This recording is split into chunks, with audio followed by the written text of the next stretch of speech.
Api di Bukit Menoreh. Cerita, Esa Mintarja. Audiobook, novel silat. Bab 91. Sekali lagi dada Arya Teja tergetar. Tetapi ia mendapat kesan yang lain dari kata-kata Paguhan itu. Ia merasakan penyesalan yang jujur terpancar daripadanya. Sehingga justru karena itu sejenak ia mematung tanpa dapat menjawab kata-kata itu.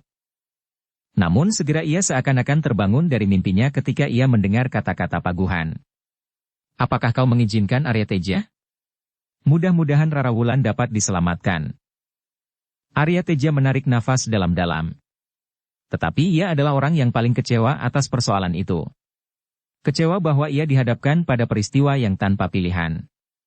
Maju takut, mundur hancur. Tetapi ia harus berbuat sesuatu.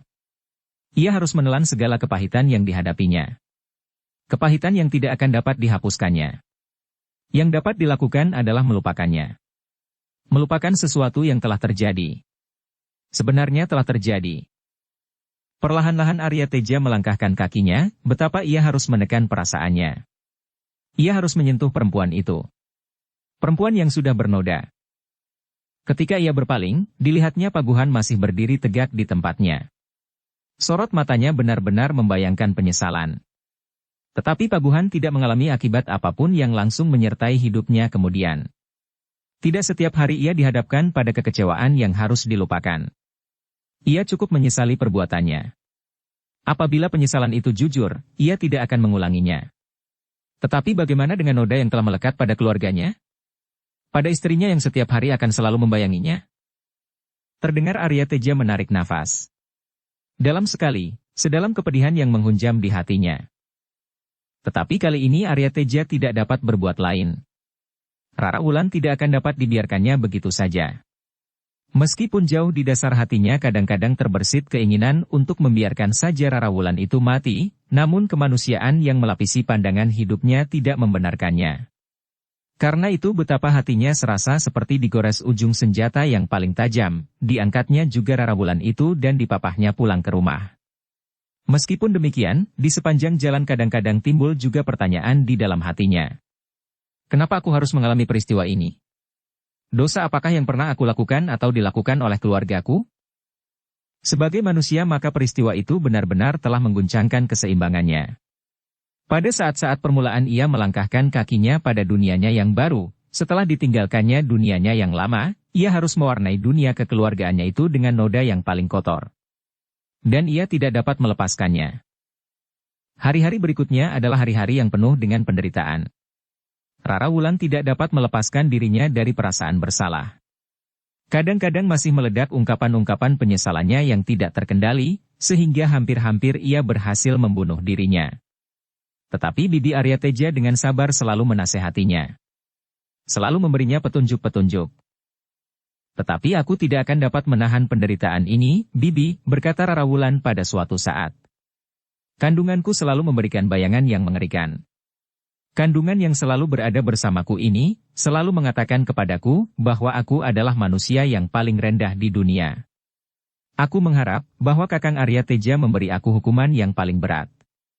Membunuh aku atau apapun yang diinginkannya. Tetapi dengan caranya, maka aku tidak akan dapat menanggungkannya. Hukuman ini jauh lebih berat dari hukuman apapun juga. Tidak sepantasnya aku dimaafkannya. Dan maafnya adalah siksaan yang tidak tertanggungkan. Bibi Arya Teja mengangguk-anggukkan kepalanya. Kemudian katanya sareh. Wulan, apakah kau benar-benar merasa bersalah? Ya, Bibi, dan aku bersedia menerima hukumannya. Kenapa kau masih juga merasa berkeberatan, Wulan? Hukumanmu telah ditentukan. Kau dimaafkan. Memang hukuman itu adalah hukuman yang paling berat bagimu. Tetapi kau rela menanggungkannya. Tidak sepantasnya kau mencari jalan yang paling dekat untuk menghindarinya. Mati. Tidak sepantasnya hukuman itu menyangkut bayi di dalam kandunganmu yang tidak ikut bersalah. Tetapi kelahirannya yang tidak dikehendaki itu, buatnya tersiksa pula di sepanjang hidupnya kelak. Bibi Arya Teja menggelengkan kepalanya. Tidak Wulan.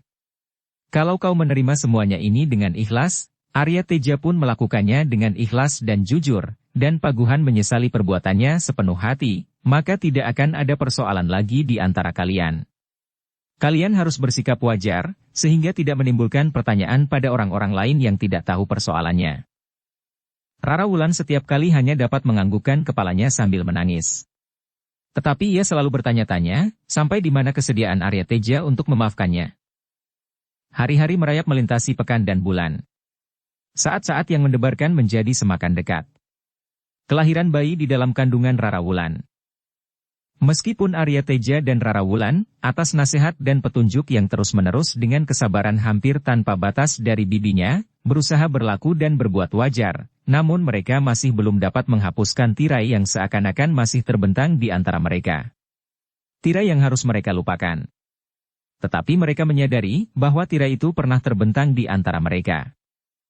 Ketika saat itu tiba, maka hampir-hampir perasaan Arya Teja meledak tanpa dapat dikendalikan. Tetapi setiap kali bibinya selalu membujuknya, menekan dan mengendalikannya dengan segala macam cara, agar Arya Teja dapat menerima kenyataan itu, meskipun perempuan tua itu sadar, betapa pahit hati Arya Teja yang masih muda itu.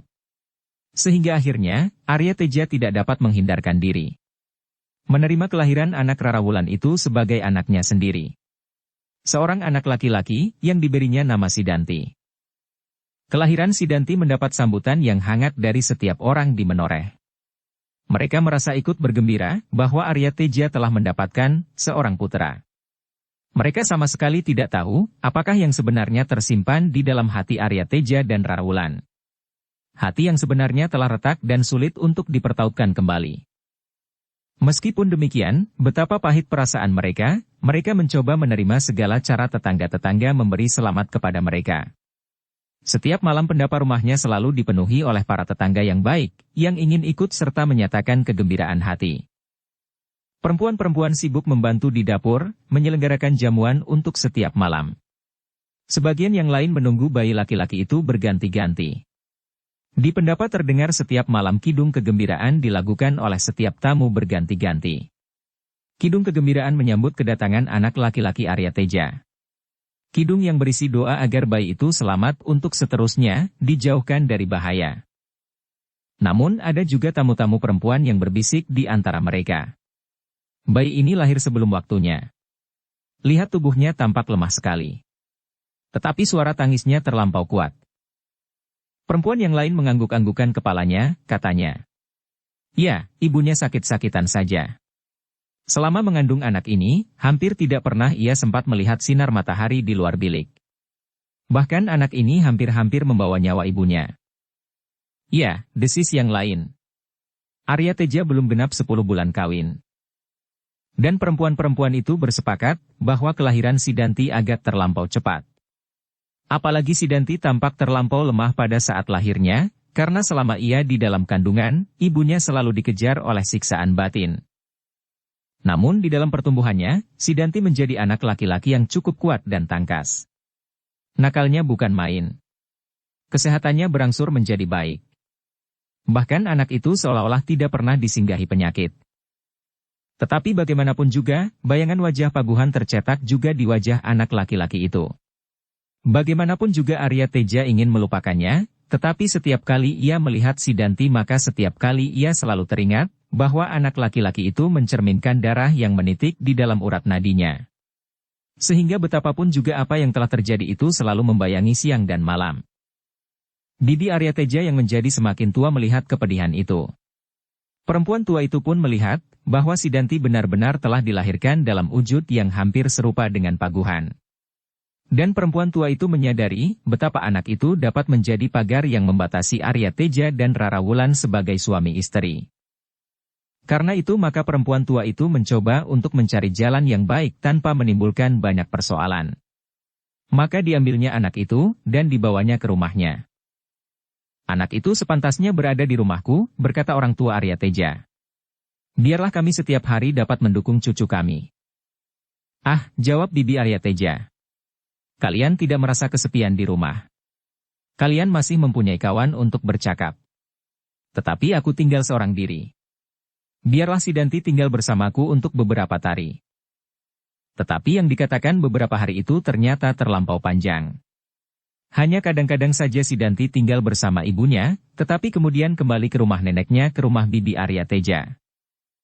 Namun ternyata dengan demikian Sidanti menjadi manja. Bibi Arya Teja yang tahu benar tentang keadaan anak itu, terlampau menaruh belas kasihan, sehingga anak itu hampir tidak pernah dikecewakannya. Semua kehendaknya selalu diberinya, dan semua keinginannya selalu dipenuhinya. Pengangkatan Arya Teja menjadi kepala perdikan menoreh, seperti yang telah dijanjikan, setelah ayahnya merasa terlampau lelah untuk memerintah, mempengaruhi kehidupan Sidanti pula. Ia merasa bahwa ia adalah putra kepala tanah perdikan yang besar. Ayahnya ternyata mempunyai kedudukan yang lebih besar dari kakek yang digantikannya. Kakeknya bukan seorang kepala tanah perdikan, tetapi ayahnya selain mendapat wisuda menggantikan kakeknya, juga mendapat anugerah khusus. Demikianlah anak laki-laki itu tumbuh menjadi anak yang semakin besar. Padanya tampak semakin jelas, kelebihan-kelebihannya dari anak-anak sebayanya. Keberaniannya, kecerdasannya dan kecepatannya untuk menerima petunjuk-petunjuk tentang berbagai macam hal. Namun, kemanjaannya pun tumbuh sejalan dengan pertumbuhan badannya. Anak itulah yang bernama Sidanti. Sidanti anak Rarawula, dari keturunan seorang laki-laki yang bernama Paguhan, yang kemudian bergelar Ki Tambakwedi. Malam yang gelap menjadi semakin kelam. Angin yang silir bertiup menggoyangkan dedaunan. Lamat-lamat terdengar burung kedasi seolah-olah meneriakkan kepedihan hati. Seleret bulan muda bertengger di langit yang hitam di antara bintang gemintang yang cerah. Desau angin malam menyapu wajah tanah perdikan menoreh yang lelap dalam tidurnya. Tetapi bergolaklah sepasang dada yang telah mendengar cerita tentang Arya Teja dan Paguhan. Sepasang dada anak muda yang merasa dirinya bersaudara seayah dan seibu. Namun ternyata hanya seibu saja, tetapi tidak seayah. Sidanti sendiri mendengarkan cerita itu dengan hati yang tegang. Melampaui ketegangan hatinya pada saat-saat ia menghadapi lawan di medan perang, atau menghadapi lawan bertanding di dalam perang tanding seorang lawan seorang. Sejenak hatinya terasa gelap. Namun kemudian terungkaplah perasaan yang meledak di dalam dadanya. Tiba-tiba ia meloncat berdiri. Dengan mata yang merah menyala ia menunjuk wajah gurunya dan sekaligus ayahnya. Dengan suara lantang ia berkata terputus-putus oleh gelora di dalam dadanya. Kau menodai nama baik ibuku. Kau telah membuat aku menjadi orang yang paling terkutuk. Bibir Sidanti masih bergetar, tetapi kerongkongannya serasa telah tersumbat. Selangkah daripadanya Argajaya duduk mematung. Sejenak ia tidak dapat berbuat apapun juga selain berdesah. Dadanya terasa berdeburan seakan-akan ingin meledak. Arya Teja adalah kakaknya yang kemudian bernama Argapati bergelar Ki Gede Menoreh. Ternyata laki-laki yang bernama Paguhan dan kemudian bergelar Ki Tambakwedi adalah seorang yang telah merusak perasaan kakaknya dan iparnya. Ia telah menaburkan benih yang akan tumbuh menjadi rerungkudan yang penuh dengan duri-duri yang tajam. Tetapi Argajaya tidak dapat segera berbuat sesuatu. Diawasinya saja Sidanti yang berdiri beberapa langkah di hadapan gurunya dengan tubuh gemetar. Ki Tambakwedi masih duduk dengan tenang di tempatnya. Namun wajahnya tampak menjadi suram, sesuram hatinya. Dipandanginya wajah Sidanti yang menegang. Bibirnya yang bergerak, tetapi tidak sepatah kata pun yang dapat dikatakannya lagi. Duduklah, Sidanti, berkata Ki Tambakwedi. Sidanti masih berdiri. Matanya masih menyala. Dan bahkan ia berkata terbata-bata. Itulah sebabnya. Tetapi kata-katanya terputus. Apakah yang disebabkan dan apakah yang menyebabkan, bertanya gurunya. Sekar mirah, terlompat dari sela-sela bibir Sidanti. Ki Tambakwedi mengangguk-anggukan kepalanya. Ia masih saja duduk di tempatnya. Katanya. Aku mengerti maksudmu Sidanti. Kau ingin mengatakan bahwa segala macam kegagalanmu itu adalah akibat dari dosa-dosa yang pernah aku lakukan bersama ibumu. Ki Tambakwedi berhenti sejenak, lalu. Mungkin kau benar. Tetapi itu tidak mutlak. Sebenarnya aku menyesali apa yang telah terjadi. Penyesalan itu tidak sekedar terucapkan di antara bibirku. Tetapi penyesalan itu langsung menghunjam ke pusat jantung. Sekali lagi Ki Tambakwedi berhenti. Ditariknya nafas dalam-dalam. Dalam sekali. Lalu dilanjutkannya. Kau tahu Sidanti, bahwa untuk seterusnya aku tidak pernah dapat terpikat oleh perempuan. Perempuan yang bagaimanapun juga. Setiap kali aku teringat akan dosa dan noda yang pernah aku lekatkan di tubuh ibumu. Dan setiap kali aku dikejar oleh penyesalan. Aku mencoba melupakannya dengan cara apapun. Dengan cara yang paling kotor sekalipun. Aku mencoba menganggap bahwa aku tidak pernah berdosa. Aku datangi perempuan-perempuan yang dengan sukarela menyerahkan dirinya. Tetapi setiap kali aku selalu melarikan diriku daripadanya karena perasaan bersalah itu tidak pernah dapat aku lupakan. Dan akhirnya aku terdampar di padepokan Tambak Wedi. Aku mencoba menenteramkan diriku dengan cara yang lain. Aku menyibukkan diri dengan ilmuku, dengan segala macam kerja yang semula tidak berarti. Aku menjadi semakin gairah, ketika aku mendapat kesempatan menuntunmu karena Bibi Arya Teja yang kemudian bernama Argapati itu menjadi semakin tua dan tidak lagi mampu berbuat apa-apa. Ia menyarankan agar anak itu tidak menimbulkan persoalan apapun kelak. Tetapi agaknya keluarga Argapati tidak dapat menerimamu. Aku tahu bahwa Argapati berusaha untuk dapat menjadi seorang ayah yang baik. Tetapi perasaannya setiap kali terungkap. Akhirnya kami bersama-sama menemukan suatu cara. Kau tetap dianggap sebagai anak Argapati yang bergelar Ki Gede Menoreh dengan segala macam hak dan kewajiban. Tetapi kau diserahkan kepadaku di padepokan Tambak Wedi sebagai seorang murid. Kami masing-masing berjanji bahwa tidak ada orang lain yang tahu kecuali kami berempat. Aku, ibumu, Argapati dan bibinya. Kini dua di antara mereka telah meninggal. Bibi Argapati dan ibumu. Wajah Sidanti masih membara semerah soga. Matanya memancarkan perasaan yang bergolak di dalam dirinya. Tubuhnya yang gemetar masih belum beranjak dari tempatnya. Duduklah, Sidanti. Sidanti masih tetap berdiri. Duduklah. Wajah Sidanti masih membara. Kita sudah terlibat dalam persoalan itu, berkata gurunya. Argapati ingkar janji menurut penilaianku. Bagaimana penilaianmu, Sidanti? Sidanti tidak menjawab. Tanpa sesadarnya ia berpaling kepada pamannya yang masih duduk dengan tegangnya. Sidanti merasakannya betapa dadanya menjadi pepat dan pikirannya menjadi gelap. Jangan menyalahkan aku lagi, Sidanti, berkata Ki Tambak Wedi masih dalam keadaannya. Tenang walaupun suram. Aku sudah cukup tersiksa oleh kesalahanku itu. Seandainya ibumu masih ada, maka aku akan pasrah. Apapun yang akan kau lakukan seandainya kau merasa aku menjadi sumber bencana yang menimpa dirimu. Tetapi kini keadaannya sudah lain. Ibumu sudah tidak ada. Tidak ada lagi orang yang memberati perasaanku.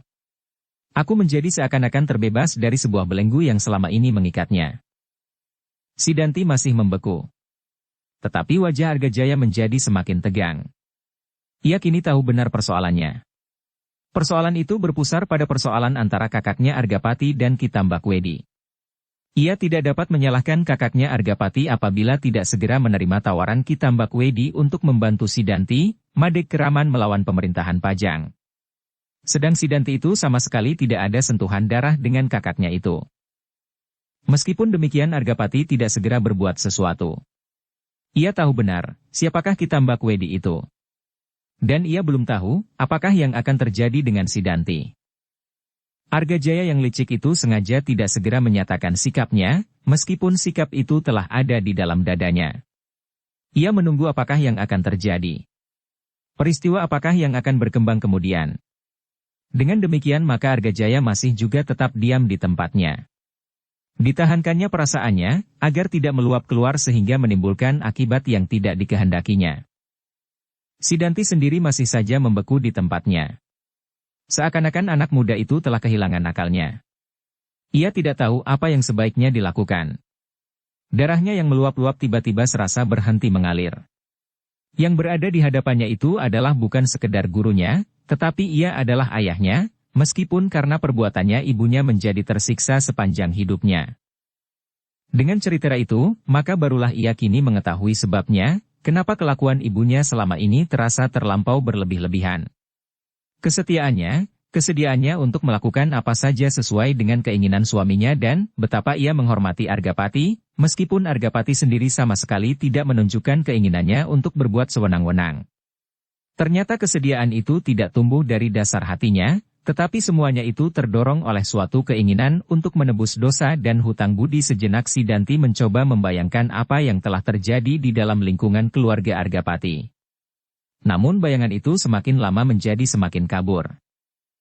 Lamat-lamat ia mencoba mengenali kembali Argapati, ibunya dan adiknya Pandanwangi. Tetapi dalam gejolak perasaannya, ia tidak berhasil untuk meneropong sebaik-baiknya keadaan keluarga itu. Termasuk dirinya sendiri. Sidanti terperanjat ketika ia mendengar Ki Tambakwedi berkata, "Duduklah, Sidanti." Sidanti masih mematung. "Apakah kau masih tetap berpendapat bahwa aku telah berkhianat terhadap ibumu?" Tidak ada jawaban. "Seandainya benar demikian, apakah yang dapat kau lakukan sekarang?" Argapati sudah menyatakan sikapnya. Ia tidak dapat melindungimu dari telunjuk orang-orang Pajang. Dan itu adalah wajar sekali, karena sejak semula Argapati tidak ikhlas menerima kau sebagai anaknya. Ia hanya menginginkan ibumu. Bukan kau. Terasa sebuah desir yang tajam tergores di dalam dadanya.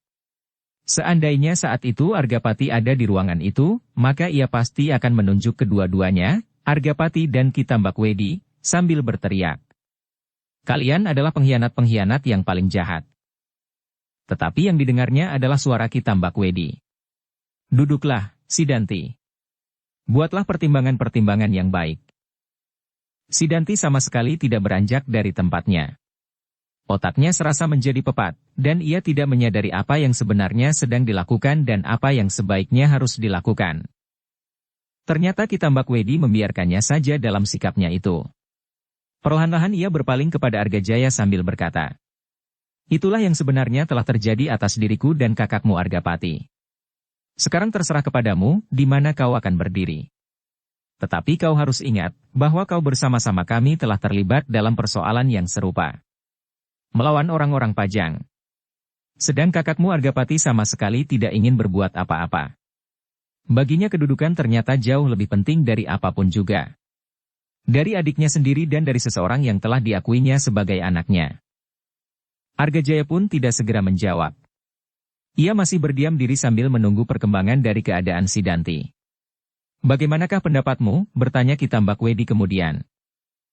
Argajaya masih juga berdiam diri, meskipun hatinya bergelora. Bagaimanapun juga Argapati adalah kakaknya.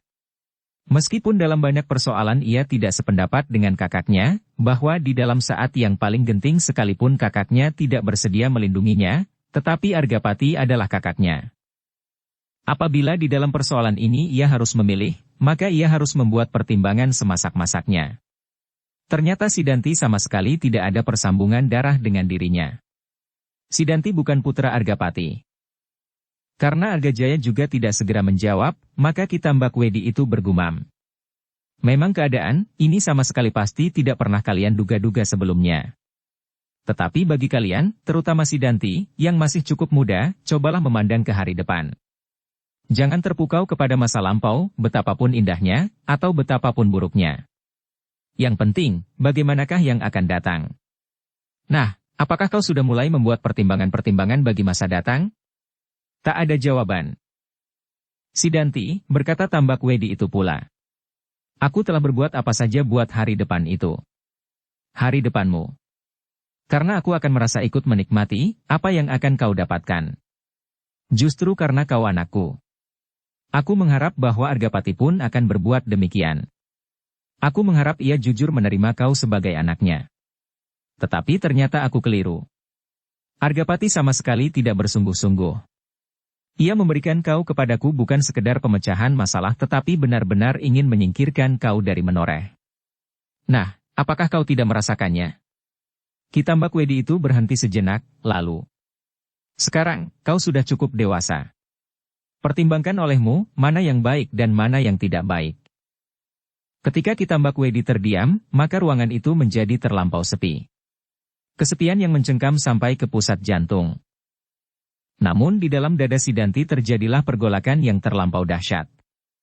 Benturan-benturan perasaan yang sangat membingungkannya.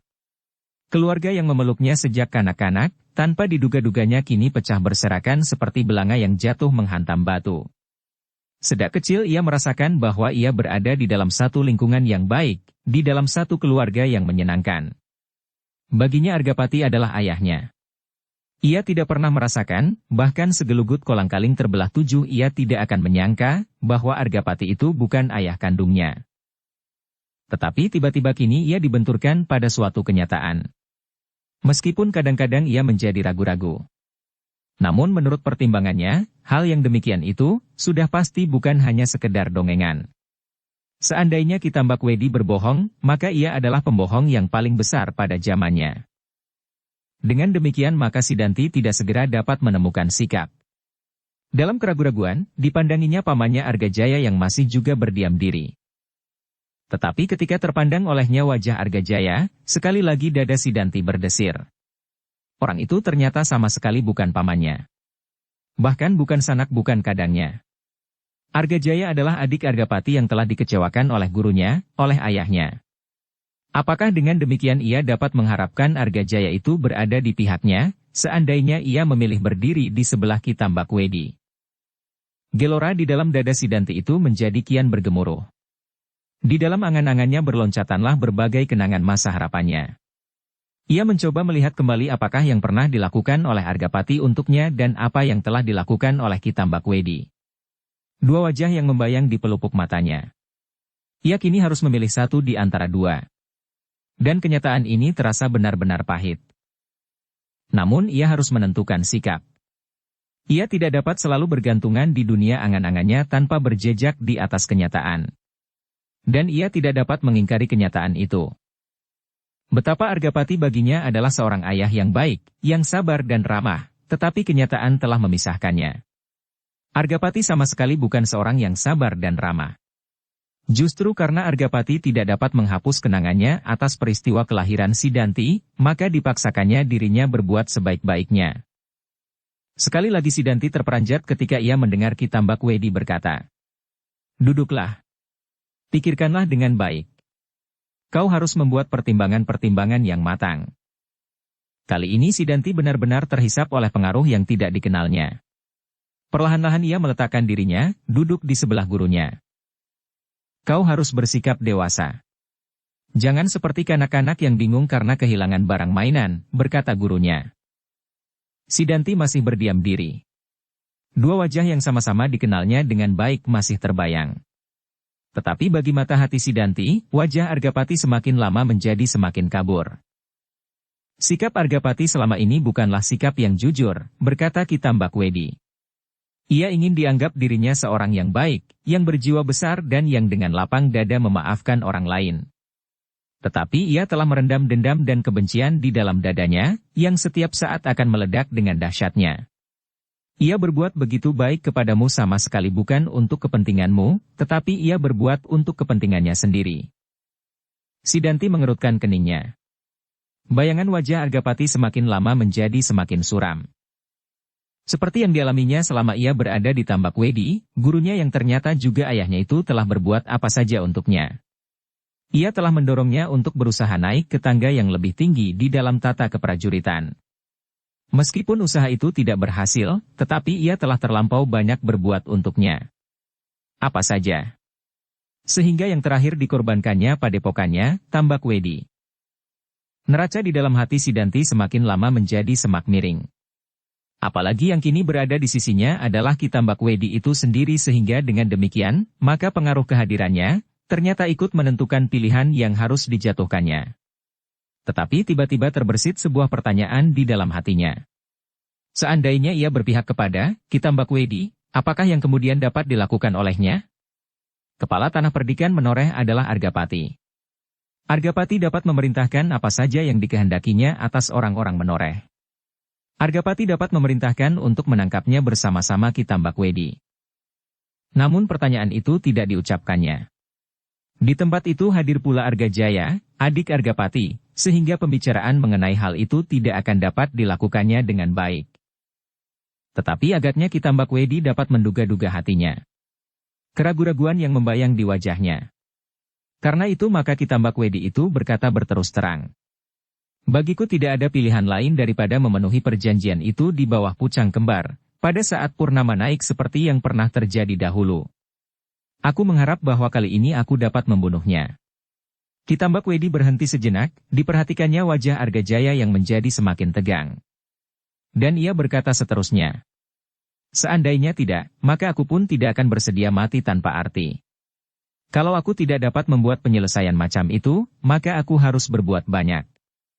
Aku harus melakukan perlawanan atas kekuasaan Argapati di Bukit Menoreh ini, sebelum aku dapat mempergunakan seluruh kekuatan yang ada di sini. Kau adalah pewaris yang syah meskipun kau bukan anaknya.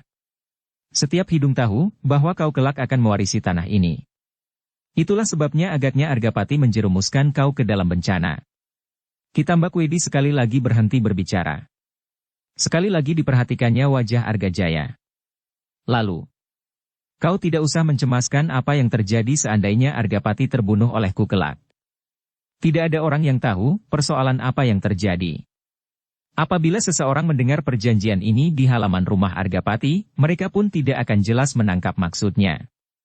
Sepeninggal Argapati, maka kaulah yang akan menjadi kepala tanah perdikan Menoreh. Wajah Argajaya tiba-tiba menjadi merah menyala. Ia kini tidak dapat mengendalikan diri lagi, sehingga meloncat kata-katanya. Itu adalah cara yang licik. Kiai, aku adalah adik Argapati.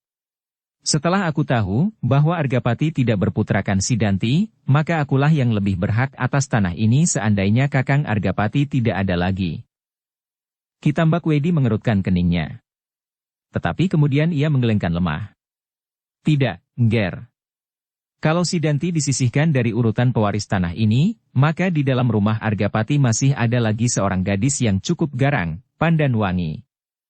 Apabila Sidanti disingkirkan, maka Pandanwangi adalah satu-satunya pewaris tanah ini. Suaminya lah yang kelak akan dapat menyebut dirinya Ki Gede Menoreh. Sekali lagi warna merah membersit di wajah Argajaya. Kata-kata Kitambak Wedi itu tepat mengenai sasarannya. Demikianlah agaknya apabila Sidanti tidak lagi dapat menduduki jabatan Argapati, maka Pandanwangilah yang kelak akan berhak atas kedudukan itu.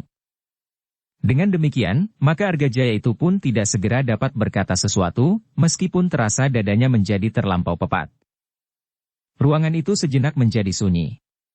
Mereka mencoba untuk melihat dari seginya masing-masing, apakah yang sebenarnya sedang mereka hadapi.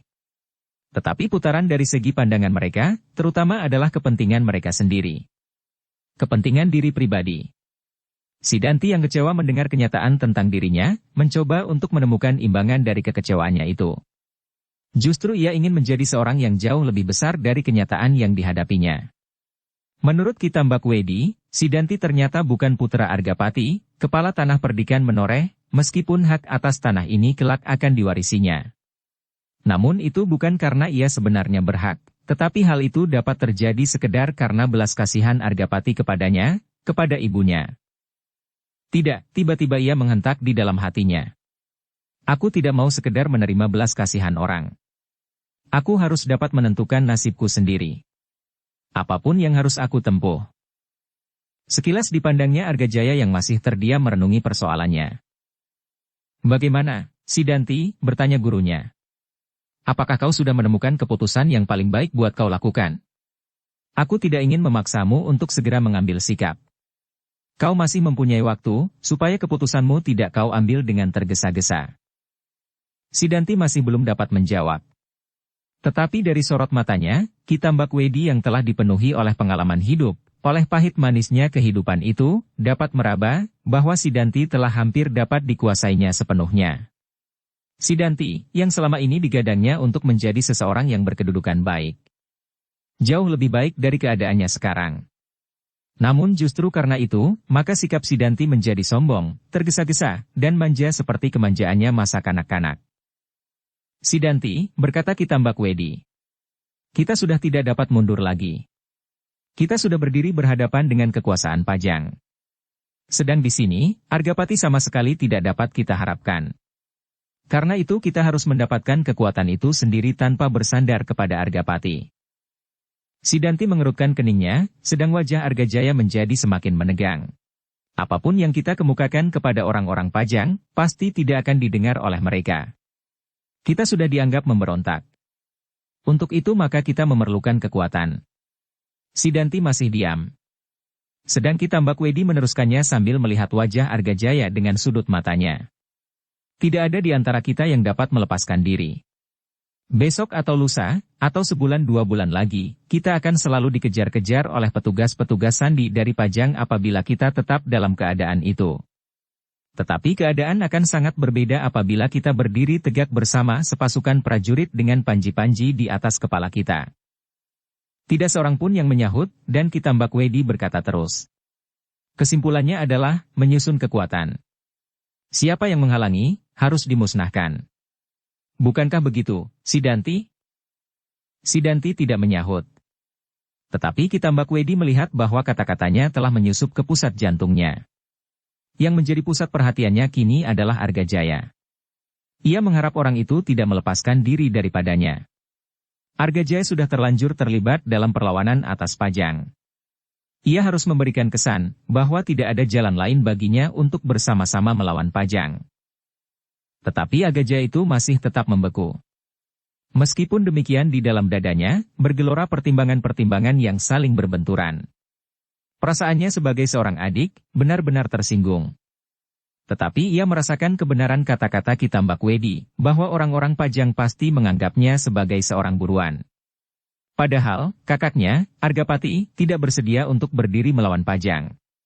Dan bahkan benar juga agaknya kata-kata Kitambak Wedi bahwa kakaknya pasti tidak akan melindunginya, untuk tidak diikut-sertakan dalam kesalahan yang pernah dilakukan atas Pajang, sehingga dapat membahayakan kedudukannya sebagai seorang kepala tanah perdikan.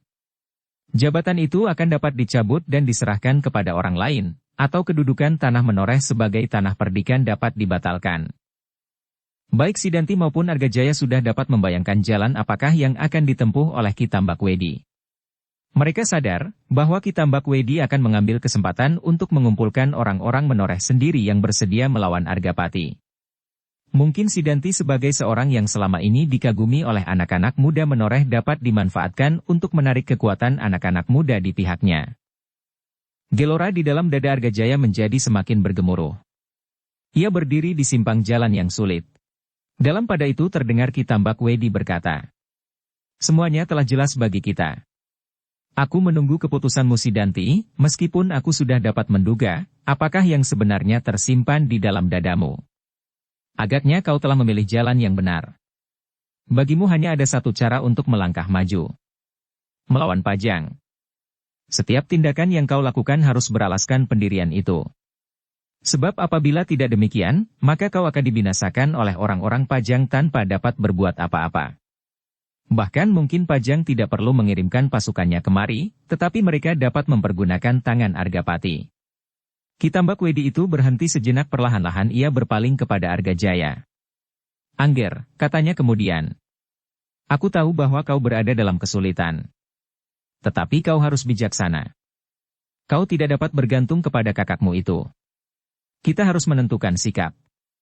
Tetapi bagiku dan bagi Sidanti, agaknya jauh lebih mudah melakukannya karena Argapati tidak bersangkut paut apapun dengan aku dan Sidanti sepeninggal Rara Wulan. Tetapi kau adalah adiknya." Argajaya tidak segera dapat menjawab. Tetapi hatinya bertanya, apakah yang kelak akan terjadi atas aku dan keluargaku seandainya Sidanti berhasil? Sidanti akan menjadi kepala tanah perdikan, berdasarkan atas kemenangannya dan berdasarkan atas hak yang diakui oleh orang-orang menoreh. Lalu, bagaimana dengan aku?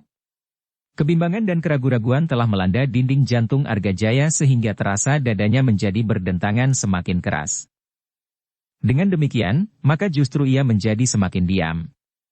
Dicobanya untuk memecahkan persoalan itu supaya ia tidak terombang-ambing oleh keadaan yang tidak menentu. Agaknya Kitambak Wedi sengaja membiarkannya berpikir. Sejenak orang tua itu berdiam diri sambil memandangi nyala lampu minyak di atas ajuk-ajuk. Di dalam angan-angan, Argajaya telah dapat melihat bahwa Tembak Wedi akan menuntun Sidanti untuk melakukan perebutan kekuasaan di menoreh sebelum ia melangkah semakin jauh. Sidanti akan mempercepat mengambil hak yang sudah dijanjikan atasnya dengan kekerasan. Argajaya mengerutkan keningnya ketika ia mendengar Tambak Wedi berkata, "Kau harus mempergunakan nalar pikiranmu, Ngger, bukan perasaanmu. Dalam hubungan keluar kau adalah adik Argapati. Tetapi di dalam persoalan ini, kau sama sekali tidak mendapat tempat di dalam kedudukannya sebagai kepala tanah perdikan menoreh ini." Ki Tambakwedi berhenti sejenak, kemudian. Demikian juga seharusnya penilaian atas Sidanti. Ternyata ia bukan kemanakanmu. Tetapi kau dapat bekerja bersamanya untuk menegakkan kejantanan di atas tanah perdikan ini. Kau jangan menyangka bahwa Sidanti akan berhenti sampai kedudukan tertinggi di tanah ini. Tanah ini hanya sekedar pancadan baginya. Sebab ia sudah terlanjur berdiri bertentangan dengan Pajang. Sikap itu harus dilanjutkan. Pajang kini masih belum mantap benar. Karena itu, kita bekerja lebih cepat. Kita masih mempunyai waktu beberapa hari sampai saatnya purnama naik. Kita masih dapat menentukan sikap yang harus kita lakukan. Kalau dalam saat yang pendek ini Sidanti dapat berhubungan dengan anak-anak muda Sangkal Putung dan apabila Angger Argajaya bersedia menghubungi pihak-pihak lain, maka aku benar-benar akan membunuh Argapati. Dengan demikian maka Sidanti akan segera mendapat kesempatan itu. Menjadi kepala tanah perdikan ini. Tetapi itu hanya untuk sementara, Ngger. Sebab, seterusnya Sidanti harus mendapat tempat yang baik. Dan kedudukan tertinggi di daerah ini akan segera ditinggalkannya. Sudah tentu Sidanti tidak akan menyerahkannya kepada orang lain. Kepada suami Pandan Wangi pun tidak, karena Angger Argajaya yang telah banyak membantunya. Dada Argajaya menjadi berdebar-debar. Janji itu menyenangkan sekali. Tetapi Argajaya bukan anak-anak. Ia masih dapat merasakan, berdasarkan atas pengalamannya, dan firasatnya, bahwa Tambakwedi tidak akan berbuat sebaik itu kepadanya. Tetapi wajahnya menjadi merah padam ketika ia mendengar Ki Tambakwedi berkata, "Tetapi kalau Angger Argajaya tidak bersedia bekerja bersama dengan kami, maka akibat yang paling parah akan terjadi padamu. Besok atau lusa, kau akan dihadapkan ke tiang gantungan di alun-alun Pajang tanpa pembelaan.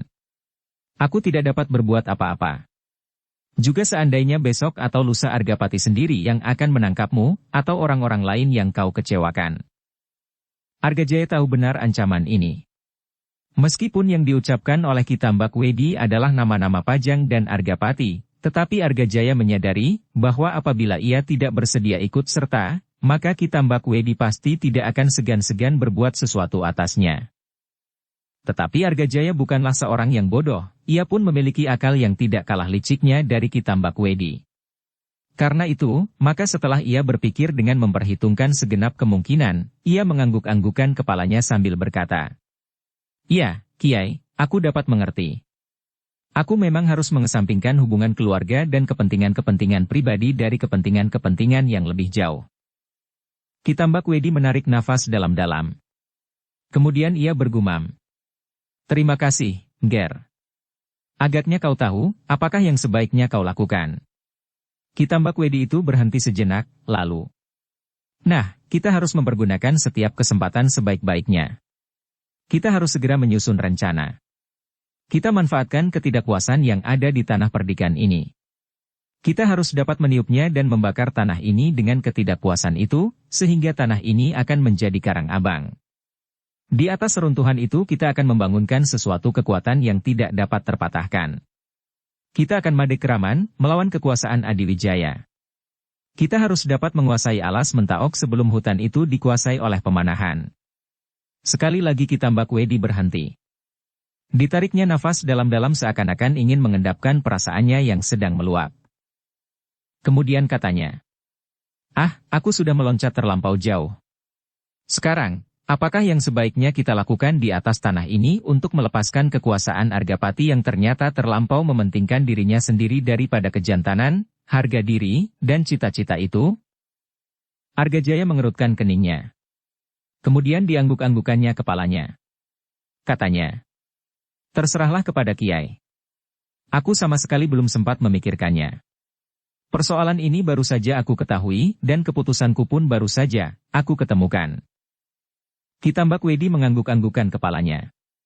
Tetapi sama sekali tidak dilihatnya, bahwa Argajaya itu tersenyum di dalam hati. Di dalam dasar hatinya, ia berkata, "Biarlah Sidanti mengusir Kakang Argapati. Tetapi pada saatnya, akulah yang akan duduk di atas tempat tertinggi di menoreh itu. Kakang Argapati memang sebaiknya disingkirkan. Selagi ia masih ada, maka aku dan keturunanku tidak akan mendapat kesempatan itu. Tetapi apabila Kakang Argapati sudah tidak ada, maka kemungkinan itu akan datang. Sidanti sama sekali tidak berhak atas kedudukan itu. Sepatah kata yang membukakan rahasia itu, maka setiap orang di Menoreh akan berpihak kepadaku. Darah terah kepemimpinan di Menoreh sepenuhnya mengalir di dalam tubuhnya. Tetapi jalan lain tidak aku lihat saat ini kecuali bergabung dengan Kitambak Wedi dan Sidanti. Memperbanyak jumlah pengikutnya dan menyalakan api ketidakpuasan di atas bukit ini. Tetapi api itu kelak harus membakar hangus dua orang ayah beranak yang telah menghancurkan segala sendi-sendi peradaban atas istri Kakang Argapati, dan sekarang berkeinginan untuk membinasakannya Kakang itu sendiri. Sekali lagi Argajaya tersenyum di dalam hati. Ketika kemudian Kitambak Wedi sibuk berbicara tentang rencananya, maka Argajaya pun sibuk membuat perhitungan-perhitungan di dalam hatinya. Menangkap segala rencana Kitambak Wedi itu dan menyesuaikan dengan rencana yang disusunnya sendiri. Ternyata rencana Argajaya tidak kalah besar dan jauh dari rencana Tambak Wedi. Ia dapat memanfaatkan usaha-usaha yang akan dapat memberinya keuntungan.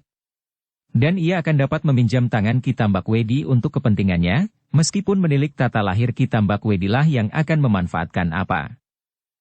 Tetapi aku harus melihat perkembangan dari setiap rencana mereka, kata Argajaya di dalam hatinya. Sehingga untuk itu aku harus mendapat kesempatan untuk selalu berada di antara mereka. Sekali lagi Argajaya tersenyum di dalam hatinya. Ia harus menjadi orang penting. Ia harus menunjukkan kesetiaannya kepada Kitambak Wedi dan Sidanti supaya ia mendapat kepercayaan, sehingga pada saatnya ia dapat bertindak sesuai dengan rencananya sendiri. Tetapi untuk menghadapi Kitambak Wedi, aku tidak akan dapat berbuat sendiri, berkata Argajaya di dalam hatinya. Aku harus menghubungi orang-orang yang pernah aku kenal dan aku percaya. Terbayang di kepala Argajaya seorang tua yang dikenalnya dengan baik. Meskipun ia belum yakin bahwa orang tua itu bersedia membantunya, tetapi ia akan mencobanya. Hubungan orang tua itu dengan Kakang Argapati agak kurang baik, desahnya di dalam dadanya. Mudah-mudahan aku berhasil membujuknya dan membawanya di dalam rencanaku. Kalau Kakang Argapati telah tersisihkan, apalagi terbunuh, maka orang tua itu akan dapat menyingkirkan Kitambak Wedi. Sidanti bukan soal yang sulit bagiku. Apalagi rahasianya telah berada di tanganku. Argajaya itu mengangkat kepalanya ketika ia mendengar Kitambak Wedi bertanya. Apakah kau ragu-ragu, Ger? Memang ada keraguan-raguan itu, Kiai. Aku adalah adik Kakang Argapati. Tetapi aku sedang mencoba mempergunakan pikiranku. Bukan perasaanku. Aku percaya bahwa Angger akan dapat mengatasi perasaan itu. Dengan demikian, aku tidak akan terlampau banyak bekerja menjelang pertemuan di bawah pucang kembar itu. Bukankah begitu? Aku percaya bahwa pengaruhmu di sini cukup kuat, sehingga bersama-sama dengan Sidanti, kalian segera akan berhasil membelah Menoreh menjadi dua kekuatan. Sidanti dan Angger Argajaya di satu pihak dan Argapati di lain pihak. Kitambak Wedi berhenti sejenak, lalu. Dapatkah aku membuat perhitungan demikian? Argajaya mengerutkan keningnya. Tanpa dikehendakinya sendiri ia berpaling kepada Sidanti.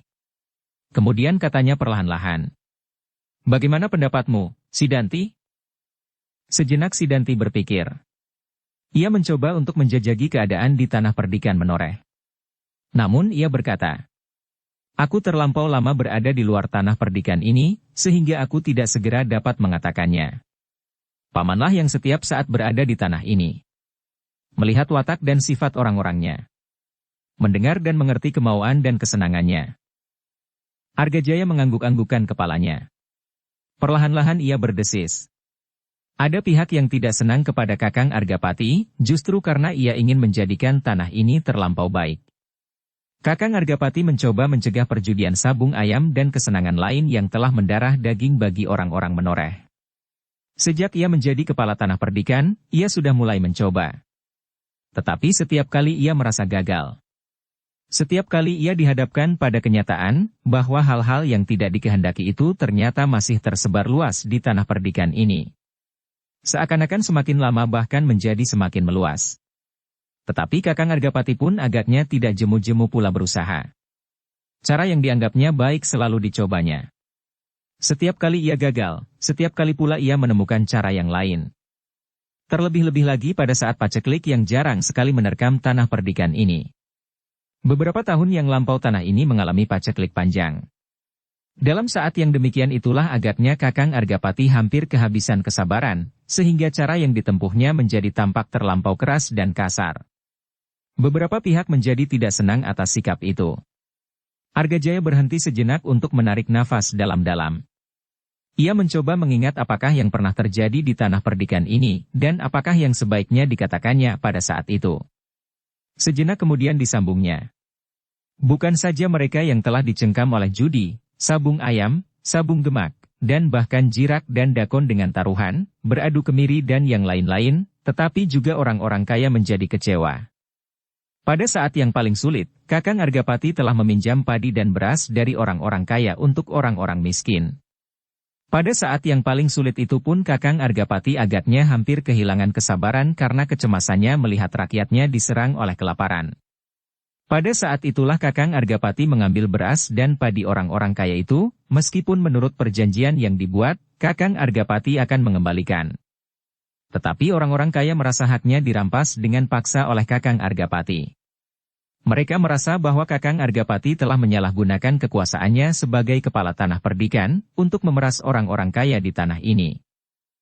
Ki Tambak Wedi memperhatikan keterangan Argajaya itu dengan dahi yang berkerut-merut. Namun sejenak kemudian ia tersenyum. Katanya, "Apakah Angger Argajaya mengenal orang-orang yang menjadi sakit hati itu? Aku mengenal sebagian terbesar dari mereka.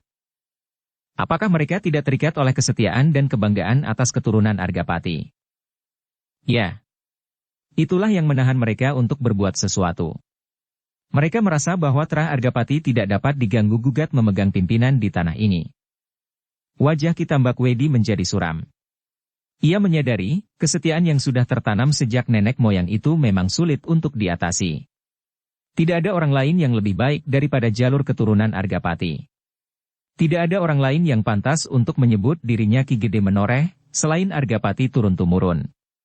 Karena itu maka gumamnya, itu merupakan penghalang yang besar. Kita tidak akan dapat memutuskan ikatan itu dengan mudah. Tetapi segera Argajaya menyahut, kita tidak usah mencemaskannya. Kita harus meyakinkan kepada mereka bahwa Sidanti adalah jalur yang sah. Kita hanya sekedar mempercepat persoalan, karena menurut wawasan kita Kakang Argapati sudah tidak dapat memenuhi kewajibannya. Dukung channel Novel Silat dengan subscribe, follow, like, komen dan share. Ki Tambak Wedi mengangguk-anggukan kepalanya mendengar keterangan Argajaya itu. Bahkan kemudian ia tersenyum. Memang masuk akal, bahwa dengan demikian, orang-orang yang tidak puas dengan Argapati akan mendapat saluran untuk menentukan sikap, mencari orang baru yang dapat diharapkan memenuhi keinginan mereka. Dan orang baru itu adalah jalur yang tidak menyimpang dari lajar induk. Sidanti akan bernama Argapati dan bergelar Ki Gede Menoreh, desis Ki Tambak Wedi di dalam hati. Apabila demikian, maka Argajaya pada saatnya tidak akan berguna lagi. Ia adalah duri di dalam daging yang setiap saat dapat menumbuhkan luka yang berbahaya.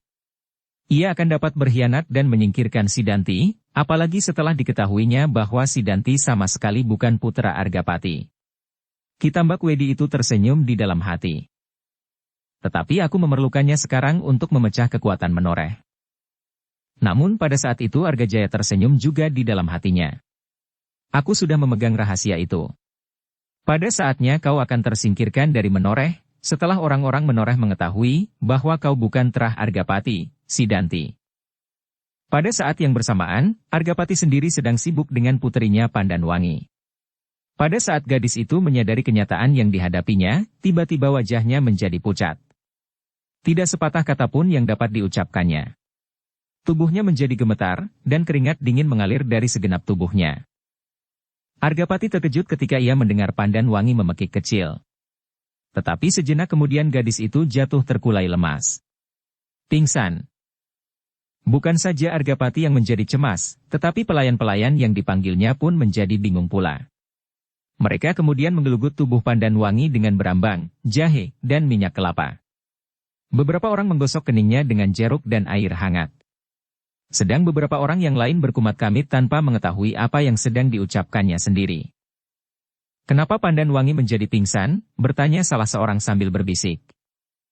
Kawannya menggelengkan kepalanya. Aku tidak tahu. Argapati sendiri kemudian menekan dadanya sambil menarik nafas dalam-dalam.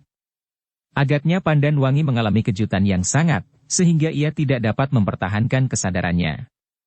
Karena itu setelah usaha yang wajar tidak dapat membangunkan Pandanwangi, maka berkatalah Argapati. Bawalah Pandanwangi ke dalam biliknya. Hati-hati. Aku sendiri akan mencoba menyadarkannya. Perlahan-lahan tubuh Pandanwangi dipapah oleh beberapa orang, dibawa ke dalam biliknya. Setelah gadis itu dibaringkan di pembaringannya, maka Argapati pun berkata, tinggalkan gadis ini seorang diri. Para pelayan menjadi semakin bingung. Mereka bertanya-tanya di dalam hati, apakah yang akan dilakukan oleh Ki Gede Menoreh? Tetapi para pelayan itu dengan penuh pertanyaan di dalam hati, satu-satu melangkah meninggalkan bilik itu. Namun meskipun bilik itu kemudian ditutup oleh Argapati, mereka sama sekali tidak beranjak dari samping pintu. Mereka ingin mengetahui, apakah yang akan terjadi atas Pandanwangi. Bagi para pelayan, Pandanwangi adalah seorang gadis kesayangan. Para pelayan tahu bahwa gadis itu telah ditinggalkan oleh ibunya. Apalagi Pandanwangi adalah gadis yang ramah dan baik, sehingga para pelayan senang kepadanya. Di dalam bilik itu, Argapati duduk di samping puterinya. Tubuh gadis itu telah dibasahi oleh minyak kelapa, berambang, air jeruk dan bermacam-macam ramuan untuk mencoba menyadarkannya. Tetapi Pandanwangi masih tetap pingsan. Argapati tidak dapat membiarkannya dalam keadaan yang demikian maka dirabanya dahi anak itu.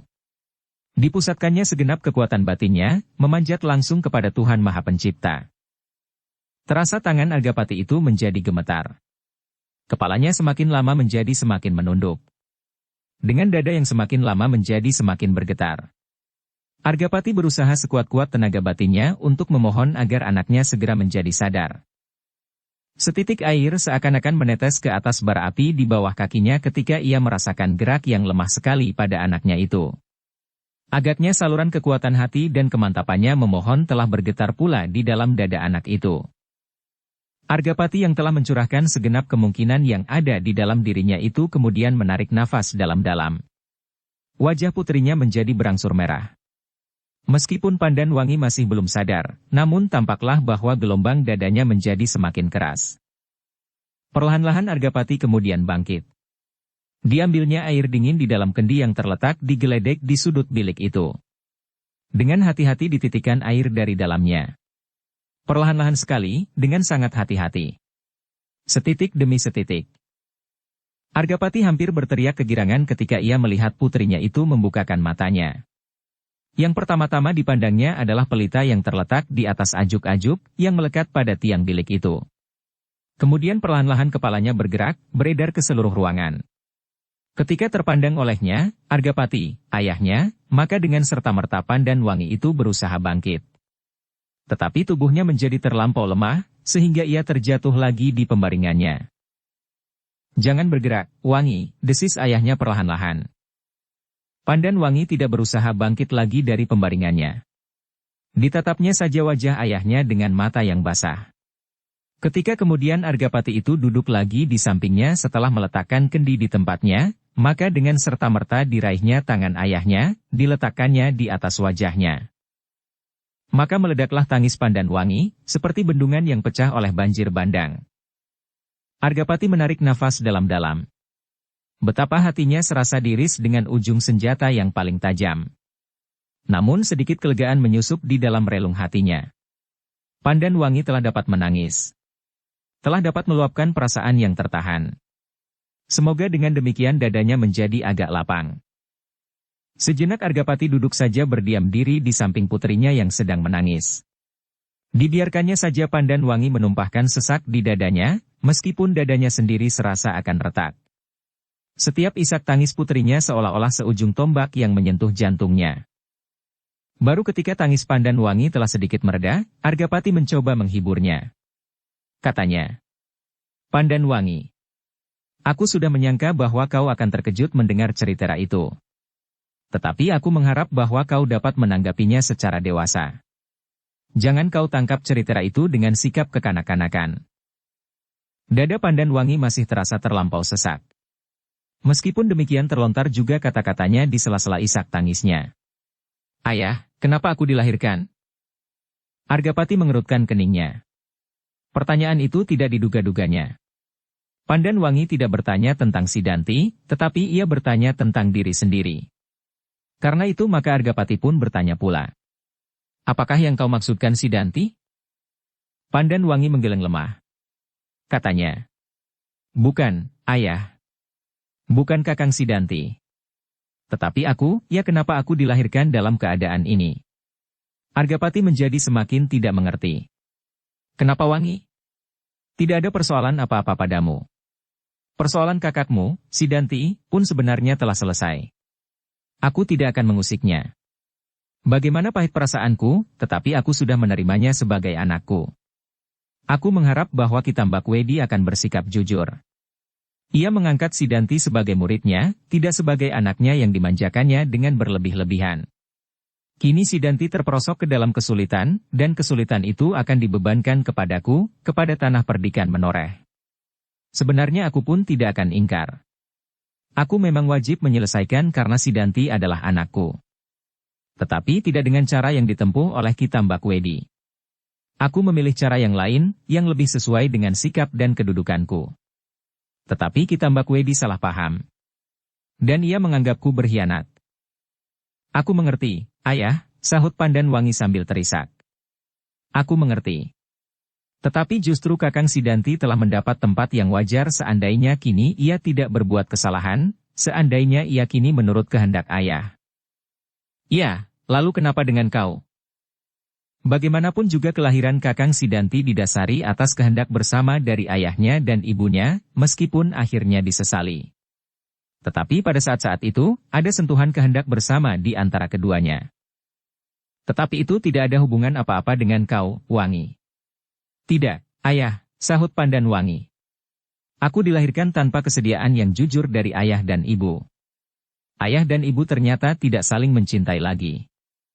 Setelah peristiwa itu terjadi, maka hubungan ayah dan ibu hanyalah sekedar hubungan yang diikat ketentuan lahiriah. Tetapi di antara ayah dan ibu sama sekali sudah tidak ada ikatan batin, ikatan jiwa secara murni. Dalam keadaan yang demikian itulah aku dilahirkan. Wangi, apakah yang kau katakan itu? Hubungan antara ayah dan ibu adalah hubungan yang diatur oleh keharusan duniawi. Ayah dan ibu seolah-olah hanya ingin memenuhi kewajiban masing-masing sebagai suami istri.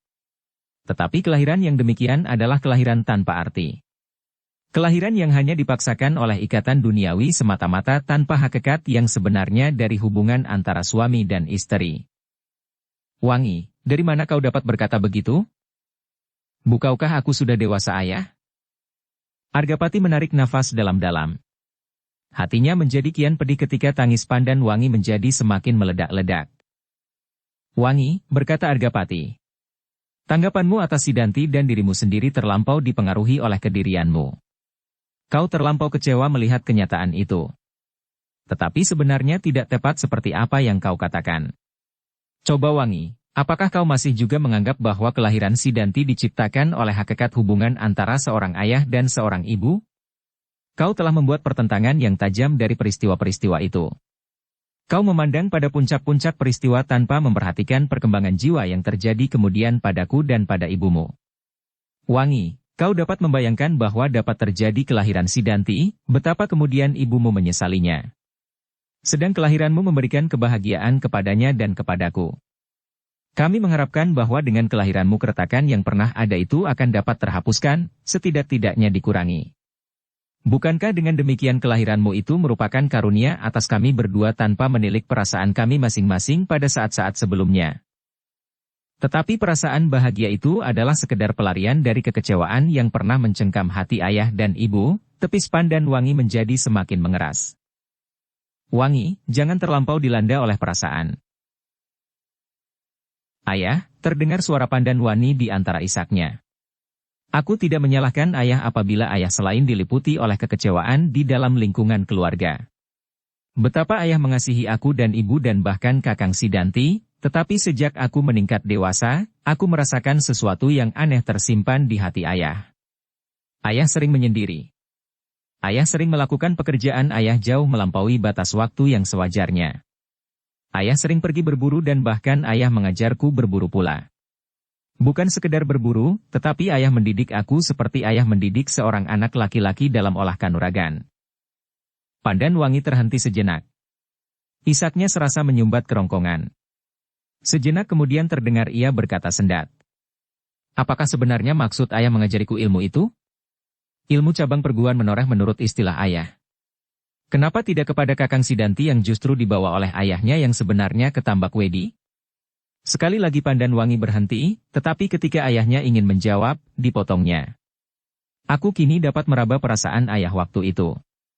Waktu ayah memutuskan untuk memberi aku ilmu perguruan menoreh meskipun aku tidak dapat memenuhi keinginan ayah maju dengan cepat seperti seorang anak laki-laki. Argapati tidak segera menjawab. Ia merasakan kehalusan perasaan Pandan Wangi. Perasaan seorang gadis yang kecewa. Rara Wulan bagi Pandan Wangi adalah seorang perempuan yang putih bersih tanpa cacat. Ibu bagi seorang putri adalah gambaran dari kesucian yang mulus. Namun tiba-tiba anggapan itu telah berbenturan dengan kenyataan yang dihadapkan kepadanya. Sebersit penyesalan mengorek hati Argapati. Tetapi kemudian ia merasa bersyukur bahwa ia cukup mempunyai kekuatan untuk mengatakan kenyataan itu.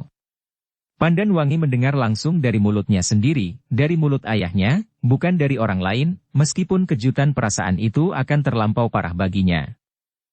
Ayah, terdengar suara Pandan Wangi lemah. Bukankah ayah ingin mendapatkan imbangan dari kekecewaan ayah terhadap kelahiran Kakang Sidanti? Ayah ingin seorang anak laki-laki yang dapat memberi kebanggaan bagi ayah.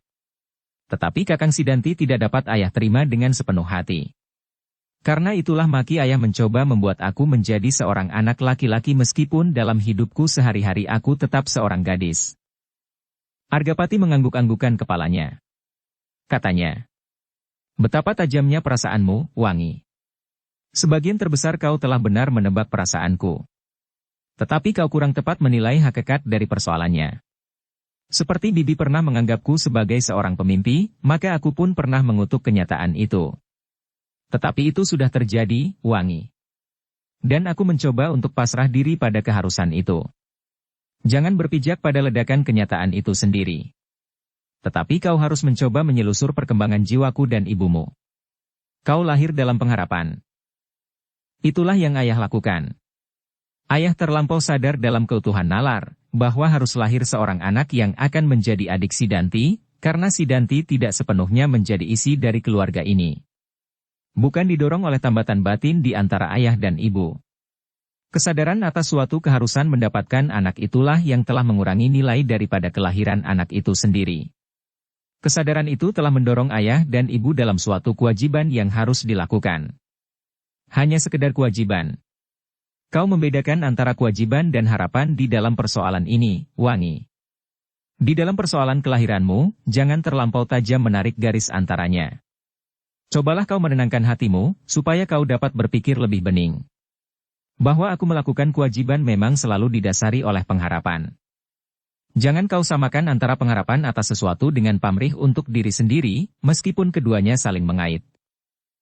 Isak Pandan Wangi masih terdengar satu-satu. Kelembutan suara ayahnya memberinya sedikit ketentraman. Tetapi setiap kali teringat olehnya, apa yang telah terjadi atas ibunya, maka hatinya serasa ditusuk dengan sembilu. Kau harus menilai hal ini sebagai suatu kenyataan yang sudah tidak dapat diingkari lagi, Wangi. Kau harus menerimanya, meskipun aku tahu betapa sakit luka yang tergores di hatimu. Aku tahu bagaimana hatimu hancur melihat kenyataan tentang ibumu. Tetapi seperti aku pada saat itu, yang hampir-hampir kehilangan pegangan dan kehilangan akal, sehingga aku hampir-hampir berbuat sesuatu di luar sadarku, maka kau pun akhirnya harus menerimanya. Mau tidak mau. Kenyataan itu tidak akan terhapuskan meskipun seandainya kau ingin menolaknya, sebab kenyataan itu telah terjadi. Seperti aku pada saat itu mendengar kata-kata tentang keadaanku, Wangi, bahwa sebaiknya aku tidak terpukau pada peristiwa yang sudah terjadi. Tetapi, bagaimana dengan hari-hari mendatang? Demikian juga hendaknya kau. Jangan terpukau oleh peristiwa yang sudah lama lalu. Tetapi apakah yang akan segera terjadi? Apakah hal itu mungkin, ayah? Dalam batas kemungkinan, Wangi. Tetapi kita harus berusaha. Aku tidak dapat melepaskan diri dari hari kemarin, ayah. Seperti ayah katakan, bahwa yang terjadi kemarin adalah kenyataan yang tidak dapat aku ingkari. Kenyataan tentang diriku, tentang ibuku dan tentang Kakang Sidanti. Apakah sekarang aku dapat melepaskan diri dari kenyataan itu, sehingga aku, Pandanwangi yang sekarang bukan Pandanwangi yang lahir karena ayah menjadi suami ibu, dalam ikatan lahiriah? Apakah Kakang Sidanti dapat melepaskan diri dari kenyataan bahwa ia adalah anak Paguhan yang bergelar Kitambakwedi? Apakah ibu dapat menghapus noda yang telah tercoreng di keningnya, sebagai seorang gadis yang menyerahkan kehormatannya karena nafsu yang menyala di dalam dadanya? Apakah ibu dapat mencuci dirinya dan membersihkan namanya meskipun ia menjadi istri kepala tanah perdikan Menoreh? Tidak, ayah. Tidak. Ibu telah berbuat sesuatu yang paling keji, yang paling kotor. Dan aku adalah anaknya. Tiba-tiba tangis Pandanwangi itu menjadi semakin keras kembali setelah agak mereda. Dientak-entakannya tangannya pada dadanya yang terasa terlampau sesak. Pelayan-pelayannya yang berdiri di luar pintu menjadi heran. Mereka mendengar Pandanwangi menangis. Mereka mendengar seakan-akan Pandanwangi itu berbantah dengan ayahnya. Tetapi mereka tidak mendengarnya dengan jelas. Mereka tidak mengerti apakah sebenarnya yang dipersoalkan. Karena itu, maka mereka menjadi semakin lama semakin cemas. Namun mereka sama sekali tidak dapat berbuat apa-apa. Mereka tidak berani mengetuk pintu dan bertanya, apakah sebenarnya yang telah terjadi. Wangi. Argapati kemudian berbisik perlahan-lahan. Tenanglah. Jangan menyesali diri dan kehadiran dirimu. Ingat, bahwa segala sesuatu tergantung sekali kepada kekuasaan Tuhan Yang Maha Esa. Kelahiranmu adalah karena kuasanya. Jangan mempersoalkan lantaran kelahiranmu. Tetapi kau adalah hambanya, seperti orang-orang lain adalah hambanya terkasih pula. Terimalah segalanya dengan ikhlas. Kalau kau ikhlas Wangi, tidak ada lagi persoalan bagimu. Persoalan masa lalu itu akan selesai. Marilah kita mulai berbicara dengan masa depan. Masa depanmu dan masa depanku, masa depan tanah perdikan Menoreh. Argapati berhenti sejenak, lalu. Sekarang tidak ada lagi yang dapat aku bawa berbicara Wangi, kecuali kau, meskipun kau seorang gadis. Pandanwangi masih juga menangis. Tetapi tangisnya kini telah mereda. Namun masih terasa luka di hatinya terlampau pedih. Ternyata kebahagiaan keluarganya selama ini adalah kebahagiaan yang semu. Kebahagiaan yang dibuat-buat bahkan dipaksakan oleh ayah dan ibunya. Meskipun demikian kata-kata ayahnya berhasil juga sedikit memberinya harapan. Masa depan, dan menerima semuanya dengan ikhlas. Masih terngiang suara ayahnya. Kau adalah hambanya terkasih, seperti orang-orang lain adalah hambanya terkasih pula. Pandanwangi mencoba menghibur hatinya sendiri untuk mengurangi sesak nafasnya. Bahwa Tuhan adalah Maha Kasih kepadanya lah setiap orang harus menyandarkan dirinya. Ketika tangis Pandanwangi kemudian mereda kembali, berkatalah Argapati. Beristirahatlah, Wangi. Nanti aku ingin berbicara denganmu. Mudah-mudahan kau mendapat ketentraman hati. Tetapi kita nanti akan berbicara dengan nalar. Sejauh dapat kita pergunakan dan sejauh kita dapat menyeimbangkan perasaan. Pandanwangi tidak menjawab, tetapi ia mengangguk kecil. Kau menebak hampir tepat, kenapa aku menyerahkan ilmu kepadamu dan mendidikmu seperti seorang anak laki-laki dalam olah kanuragan. Kenapa tidak kepada Sidanti? Argapati diam sejenak, lalu. Kini kau mendapat jawabnya. Perasaan itu seolah-olah menjadi firasat bagiku, bahwa aku harus berbuat demikian. Sekali lagi Pandanwangi menganggukkan kepalanya. Kalau kau dapat tidur, tidurlah, Wangi. Kita besok melihat hari yang bakal datang dengan hati yang dipenuhi oleh gairah akan masa mendatang. Kita berdiri di tempat yang berbeda dengan hari-hari yang lampau. Yang kita hadapi kini jauh lebih berat daripada mengatur tanah perdikan ini, daripada berusaha melenyapkan segala macam kemaksiatan dari tanah tercinta ini. Terdengar Pandanwangi berdesis meskipun tidak jelas. Tetapi Argapati dapat menangkap maksudnya, bahwa Pandanwangi akan mencoba melakukan pesannya. Beristirahat. Argapati pun kemudian meninggalkan Pandanwangi seorang diri. Para pelayan yang masih ada di muka pintu segera menyibak. Mereka melihat betapa wajah Argapati diliputi oleh kecemasan dan kemuraman. Tetapi tidak seorang pun yang berani bertanya. Mereka hanya berani mengintip bilik Pandanwangi yang luas itu dari sela-sela pintu yang tidak tertutup rapat. Ketika mereka melihat Pandan Wangi masih berbaring diam, maka mereka pun tidak berani masuk ke dalamnya. Biarlah ia tidur, desis salah seorang pelayan. Ya, biarlah ia tidur. Marilah kita pergi ke belakang. Bagaimanakah kalau ia memerlukan sesuatu? Salah seorang dari kita bergantian menjaganya di sini. Di muka pintu, supaya tidak mengganggunya. Para pelayan itu pun kemudian satu-satu pergi meninggalkan bilik itu. Salah seorang dari mereka menungguinya sambil duduk bersandar uger-uger. Sekali-sekali diintipnya Pandan Wangi yang masih saja berbaring. Tetapi pelayan itu tidak berani berbuat apapun selain duduk terkantuk-kantuk. Namun dalam pada itu dada Pandan Wangi masih bergolak dengan dahsyat. Betapa ia mencoba berdiri tegak, melepaskan diri dari persoalan-persoalan itu, selalu saja ia terdampar kembali ke dalamnya. Ia tidak dapat melepaskan diri dari kenyataan yang pahit itu. Tetapi seperti kata ayahnya, ia tidak boleh terbenam pula di dalamnya dan tidak mampu lagi untuk bangkit menghadapi masa depannya yang panjang. Kini ia sadar bahwa tanpa dirinya, ayahnya akan benar-benar berdiri seorang diri. Sidanti dan bahkan pamannya sendiri, adik ayahnya itu, Argajaya, telah meninggalkannya, meninggalkan ayahnya. Maka perlahan-lahan tumbuhlah perasaan ibanya kepada ayahnya. Kepada ayah yang dikasihinya, seperti ia mengasihi ibunya.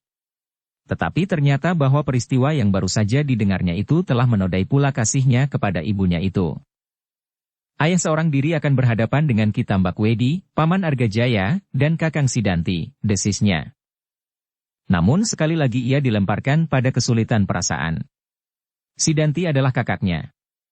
Sejak kecil ia menganggap Sidanti itu kakaknya. Memang sebenarnya lah Sidanti itu kakaknya seibu meskipun kemudian ternyata tidak seayah. Tetapi karena tidak ada orang lain, maka hubungan mereka benar-benar diikat oleh kasih seorang kakak beradik. Apakah yang akan dilakukannya seandainya kakaknya Sidanti itu kini memusuhi ayahnya? Ayah memerlukan seorang yang berada di pihaknya. Ayah memerlukan kawan untuk berbincang. Dan tidak ada orang lain, selain aku, desis Pandan Wangi. Tetapi apakah aku dapat berbuat sesuatu atas Kakang Sidanti dan Paman Argajaya?